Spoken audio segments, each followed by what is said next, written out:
नमस्कार किसान भाइयों। दूध उत्पादन के लिए सबसे महत्वपूर्ण चीज होती है हरा चारा। लेकिन अगर सूखे की वजह से या गर्मी के सीजन में वो हरा चारा आपकी गाय को उपलब्ध नहीं हो पाया तो दूध के प्रोडक्शन में भारी गिरावट आ जाती है। इसीलिए ऐसे समय पे आपके लिए मददगार साबित होता है साइलेज। साइलेज एक ऐसी प्रक्रिया है जिसके अंदर हरे चारे को लंबे समय तक ऑक्सीजन के बिना स्टोर किया जा सकता है और सुरक्षित रखा जा सकता है। इस दौरान जो फर्मेंटेशन होता है उससे उस हरे चारे की क्वालिटी में भी बेहतरी आ जाती है और उसकी पैलेटेबिलिटी भी बढ़ जाती है, यानी कि वो टेस्टी बन जाता है।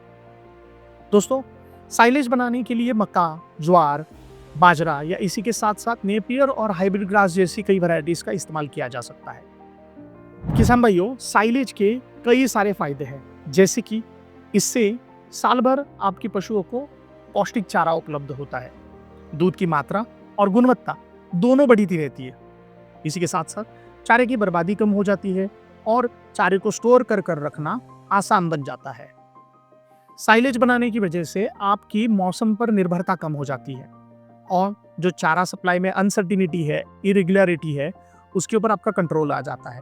दोस्तों, साइलेज बनाने का एक और फायदा ये भी है कि आपकी चारे की लागत कम हो जाती है और आपका मुनाफा बढ़ जाता है, क्योंकि जब ज़्यादा मात्रा में चारा अच्छी कीमत पर उपलब्ध है, आप उसको अगर स्टोर करके रख देते हो तो ये जो प्राइस के फ्लक्चुएशंस आते हैं और चारे की कीमतें बढ़ती हैं, उससे आपके फार्म के प्रॉफिटेबिलिटी पे ज़्यादा असर नहीं होता। अब किसान भाइयों, साइलेज की जो गुणवत्ता है वो ज़्यादातर इस बात पर निर्भर करती है कि आप उसको कब काट रहे हो, किस स्टेज पे काट रहे हो।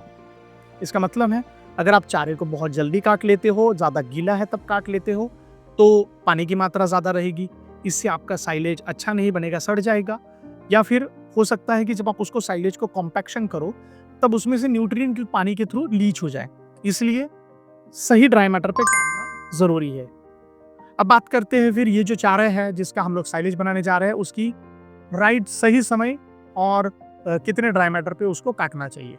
अगर हम लोग मक्का की बात करें तो मक्का को हम लोगों को अर्ली डो स्टेज पे काटना है, मतलब कि जब आप मक्का के सीड को दबाए तो उसमें से दूध से पनीर तक की स्टेज, मतलब बीच वाली जो स्टेज है, उस तरीके की पदार्थ बाहर आए तो आपको पता लगेगा कि ये सही समय है काटने के लिए।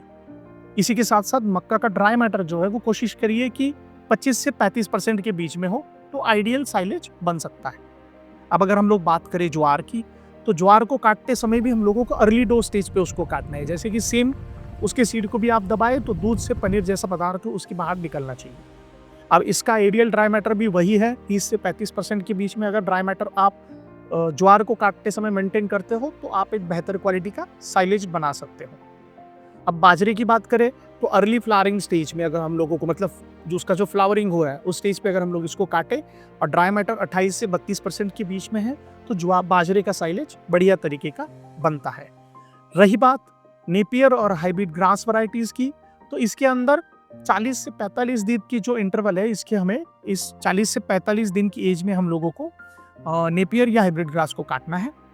कोशिश करनी है कि हाइब्रिड ग्रास या नेपियर की जो हाइट है वो 1.2 मीटर से लेके 1.5 मीटर के बीच में हो, और ड्राई मैटर की अगर बात करें तो 25 से 35% के बीच में अगर नेपियर का ड्राई मैटर मेंटेन किया जाता है तो एक अच्छे क्वालिटी का साइलेज हम इससे बना सकते हैं। अब स्पेसिफिकली नेपियर के साथ ये प्रॉब्लम होती है, जब 1 से 1.5 मीटर के बीच की हाइट पे हम लोग इसको काटते हैं तो इसके अंदर पानी की मात्रा ज़्यादा होती है, तो कटाई के बाद आपको कुछ समय तक इसको खेत में ही रखना है ताकि इसमें से थोड़ा सा पानी इवेपोरेट हो जाए। इसीलिए इसको काटते समय आप मोवर और कंडीशनर का इस्तेमाल कर सकते हो, जिससे कि स्टेम और लीव एक साथ सूखे और एक अच्छे क्वालिटी के साइलेज के लिए आपके पास नेपियर की वैरायटी उपलब्ध हो जाए। अब ये जो सारे क्रॉप्स मैंने आपको बताए और इस पर्टिकुलर स्टेज पे काटने के लिए बताए, इसके पीछे का कारण है कि इन सारी स्टेजेस पे, इस पर्टिकुलर ड्राई मैटर पे शुगर की मात्रा सबसे हाई होती है इन क्रॉप्स के अंदर, और ये जो शुगर है यही रिस्पॉन्सिबल होती है एक अच्छे फर्मेंटेशन के लिए। आपके साइलेज का फर्मेंटेशन कितने अच्छे तरीके से होगा ये डिपेंड करता है कि इन क्रॉप्स के अंदर की शुगर की मात्रा कितनी है। तो सही समय पे काटना मतलब एक बेहतर क्वालिटी का साइलेज बनाने की तरफ एक कदम रखना होता है। अब साइलेज बनाने की सबसे पहली जो स्टेप है, इसके अंदर आपको चारे को हार्वेस्ट करने के बाद अच्छे से चॉप करके लेना है। चॉपिंग की लेंथ हम लोगों को कोशिश करना है 1 से 2 सेंटीमीटर के टुकड़े चॉपिंग में बने, ताकि हम लोग जब उसको कॉम्पैक्ट करें तो उसमें ज़्यादा से ज़्यादा हवा बाहर निकल जाए और कॉम्पैक्शन अच्छे से हो। दूसरी स्टेप ये है कि अगर आप साइलेज ट्रेंच में बना रहे हो, बंकर्स में बना रहे हो, बैग में बना रहे हो या फिर बेलर में बना रहे हो, लेकिन अगर इस क्रॉप के साथ में किसी भी क्रॉप के साथ आप साइलेज बना रहे हो, उसके साथ अगर हम लोग कोई इनोकुलेंट यानी कि कल्चर को ऐड कर देते हैं तो फर्मेंटेशन बहुत अच्छे तरीके से होता है। कई नामी कंपनियां अपना कल्चर देती है, आप पता कर कर उसको इस्तेमाल कर सकते हो। लेकिन अगर आपके पास कल्चर की उपलब्धता नहीं है तो भी आप 1 किलो गुड़ को 10 लीटर पानी में अच्छे से घोल कर उसको भी आप आपके साइलेज के ऊपर छिड़क सकते हो, जिससे कि बैक्टीरिया को फीड मिले और फर्मेंटेशन तेजी से और अच्छे तरीके से हो। तीसरी स्टेप है कि इसको बहुत अच्छी तरीके से कॉम्पैक्ट करना है और सील कर देना है ताकि इसके अंदर हवा ना जाए और ये लंबे समय तक अच्छे से रहे। अब जब साइलेज को हम लोग कॉम्पैक्ट कर देते हैं तो आपको वेट करना है 40 से 45 दिनों का। इस बीच बैक्टीरिया अपना काम करेंगे, साइलेज में अच्छे से फर्मेंटेशन होगा और एक बेहतर क्वालिटी का साइलेज बन के रेडी हो जाएगा। अब किसान भाइयों, इस साइलेज को जब आप खोलोगे तो अच्छे साइलेज के कुछ गुण होते हैं जो आपको साइलेज को देखकर तुरंत पता चल जाएगा। जैसे कि आप साइलेज के बंकर को खोलोगे और उसको स्मेल करेंगे तो आपको सिरके जैसी यानी कि विनेगर जैसी बहुत अच्छी सी खुशबू उसके अंदर से आएगी।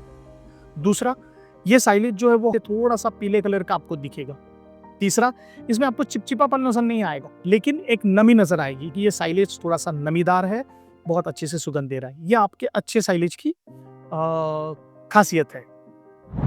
किसान भाइयों, अगर साइलेज खोलने के बाद काला और बदबूदार या फिर उसमें से पानी वो बाहर आ रहा है तो इसका मतलब आपका साइलेज का फर्मेंटेशन अच्छे से नहीं हुआ और उसके अंदर हवा चली गई थी, आपने अच्छे से उसको कॉम्पैक्ट नहीं किया था। इसलिए साइलेज के कॉम्पैक्शन में आपको बहुत ज्यादा ध्यान देना है, दैट इज अ की। तो किसान भाइयों, अब जब आपका साइलेज बनकर रेडी है तो जब आप उसको खोले तो उतनी समय खुला रखिए जितना समय आपको जितना चाहिए उतना आप निकाल कर ले रहे हो। आपकी मात्रा रिक्वायर्ड जो है उसको निकाल लीजिए, फिर से उस साइलेज की बैग को या बंकर को अच्छे से बंद कर दीजिए ताकि उसके अंदर सेकेंडरी फर्मेंटेशन ना हो, हवा ना जाए और आपका साइलेज अच्छा रहे। किसान भाइयों, याद रखिए, खुला साइलेज रखने से, हवा के साथ उसका संपर्क आने से आपका साइलेज बहुत जल्दी खराब हो जाएगा। देखिए किसान भाइयों, याद रखिए, साइलेज मात्र एक चारा नहीं तो आपकी सुरक्षित भविष्य की चाबी है, आपके डेयरी फार्म के चारे की सुरक्षितता है। अच्छा साइलेज आपके फार्म का, आपकी गायों का दूध बढ़ाता है, आपकी इनकंसिस्टेंट चारे के सप्लाई के ऊपर नियंत्रण दे देता है आपको, और आपकी आत्मनिर्भर आपको बनाकर आपकी जो बाहर से आने वाले चारे पे निर्भरता है उसको वो कम कर देता है। और यही एक सक्सेस की चाबी है कि आप अच्छे चारे को साल भर कंसिस्टेंटली अगर आपके गायों को खिला सको तो आपका दूध कंसिस्टेंट लेवल से मिलता रहता है। आने वाले फ्लक्चुएशंस को रोका जा सकता है, जिससे कि आपकी गाय भी हेल्दी रहती है और आपके दूध की मात्रा भी सही रहे। तो किसान भाइयों, मंत्र क्या है? सही समय पर आपकी फसल को काटिए, अच्छे तरीके से कॉम्पैक्शन करके उसको बंकर के अंदर, बैग के अंदर पैक करिए, 40 से 45 दिनों तक उसको फर्मेंट होने दीजिए। उसके बाद में आपका अच्छा साइलेज आपके गायों को खिलाने के लिए रेडी है, जो साल भर आपके गायों को अच्छा पोषण देता रहेगा। अब किसान भाइयों, अगर आप जानना चाहते हैं कि साइलेज बनाने के तरीके कौन कौन से हैं और कौन सा तरीका आपके लिए सुटेबल है, तो प्लीज इस वीडियो के नीचे कमेंट बॉक्स में कमेंट करिए साइलेज, और मैं आपके लिए उन तरीकों का एक वीडियो बनाकर लेकर आऊंगा।